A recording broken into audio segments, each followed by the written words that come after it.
चलो भाई देखो अब मैं क्या करता हूँ। आप बिहार आ रहे हैं, बिहार देश का सबसे गरीब और पिछड़ा राज्य है। यहाँ 2/3 लोग दिन में 100 रुपया नहीं कमाते हैं। इस राज्य में आकर आप मदद करें न करें, गरीब बिहार की जनता के पैसे से आप मधुबनी में सरकारी खर्चे पर अपने चुनाव अभियान का सभा कर रहे हैं। तो भाई ये तो जनता को देखना है।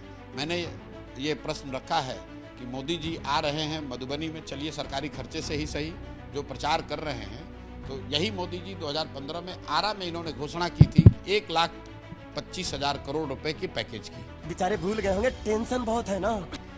अब केंद्र में भी सरकार मोदी जी और एनडीए की है, राज्य में भी मोदी जी और एनडीए की सरकार है।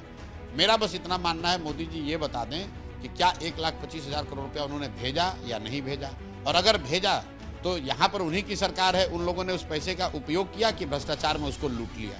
क्योंकि दो ही बात है, या तो मोदी जी ने पैसा भेजा नहीं, या अगर भेजा तो उनकी सरकार यहाँ पर जो भाजपा और जेडीयू की है उन्होंने उस पैसे को लूट लिया।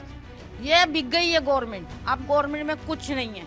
क्योंकि 1,25,000 करोड़ रुपया अगर बिहार में आया और वो योजनाओं पर खर्च हुआ, तो हम लोग को योजना तो जमीन पर दिख नहीं रही है, हमको आपको किसी को दिख नहीं रही है। तो मोदी जी को कोई भी चुनाव प्रचार बिहार में जब वो शुरू कर रहे हैं तो उनको ये बात का जवाब देना चाहिए कि 1,25,000 करोड़ रुपया जो उन्होंने बिहार को देने का वादा 2015 में किया था, उस पैसे का, उस पैकेज का क्या हुआ, इस पर जरूर जवाब देना चाहिए। मैं नहीं बताऊंगा।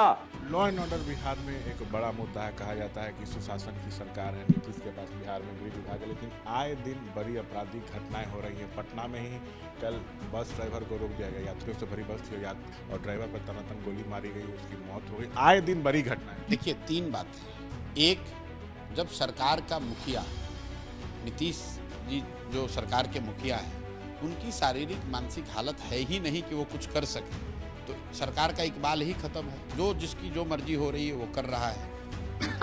सही पकड़े हैं। दूसरी बात, मैं हमेशा से कहता रहा हूं कि बिहार में भूमि सुधार और शराबबंदी, ये 2 बड़े मुद्दे हैं जो लॉ एंड ऑर्डर को इफेक्ट करते हैं। बिहार सरकार का आंकड़ा बता रहा है कि पिछले वर्ष जितने रिकॉर्डेड मर्डर के क्राइम हुए, 60% जो हत्याएं हुई हैं उसमें कहीं ना कहीं जड़ में भूमि विवाद रहा है। और जो यहाँ शराबबंदी लागू की गई है, पूरा प्रशासनिक तंत्र उसका एक बड़ा हिस्सा शराबबंदी को लगाने, छिपाने, कमाने में लगा हुआ है। तो लॉ एंड ऑर्डर तो खराब होगा ही होगा।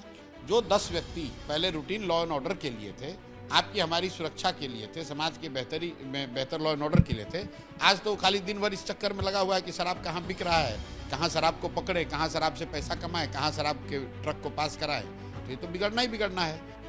अरे देवा, ये गड़बड़ है बाबा। तो 3 बातें। तो एक, जो मुखिया हैं उनकी शारीरिक मानसिक हालत नहीं है, उनको ये पता ही नहीं है कि क्या हो रहा है इस राज्य में। दूसरा, शराबबंदी के वजह से पूरा एक बड़ा प्रशासनिक तंत्र शराबबंदी के चक्कर में लगा हुआ है, लॉ एंड ऑर्डर इग्नोर कर रहा है।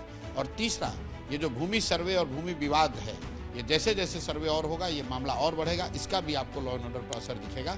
इन्हीं का ये कंबाइंड असर है कि आप इन तीनों चीजों की वजह से ही दिनों दिन बिहार में लॉ एंड ऑर्डर की स्थिति बिगड़ती जा रही है। क्या बात है सर, क्या बात है सर, क्या बात, ये बात है।